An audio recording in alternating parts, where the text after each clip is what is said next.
我已經諗好咗今日要同你哋講咩，因為我知道你哋今日嚟嘅係咩人嚟嘅。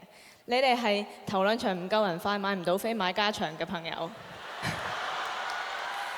所以咧我係超級多謝你哋嘅，因為你哋喺加咗場之後咧超快速咁樣買飛。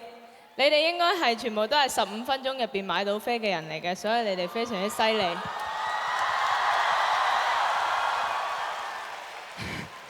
咁我知道咧，今日係禮拜一啦，係咪？咁通常咧，禮拜六或者禮拜五或者禮拜日開 show咧，大家嘅情緒係會最高漲嘅。咁大家今日禮拜一應該就係返學或者返工嘅日子啦，係咪？咁但係咧，有史以嚟嘅演唱會咧，都係尾場先至情緒最高漲嘅，所以係啊，呢個就係適當嘅反應啦，多謝你哋啊！你哋覺得今晚嘅 band 同埋 dancer 好唔好啊？我都覺得佢哋好 good 啊！其實我依家有少少唔捨得，雖然我淨係唱咗3首歌，但係過咗今晚之後呢，我就冇得每一日都見到我嘅 band member 啦，冇得每一日都見到我啲 dancer，所以我依家有少少，我已經開始唔捨得啦。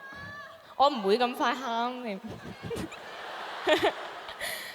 係啊，咁但係呢，由於我哋仲係有9%個 show 仲未開始嘅，咁所以呢，我應該依家要把握機會去好好享受呢一個舞台，好好享受我今晚最後嘅一晚。所以希望你哋都會同我一齊咁 enjoy。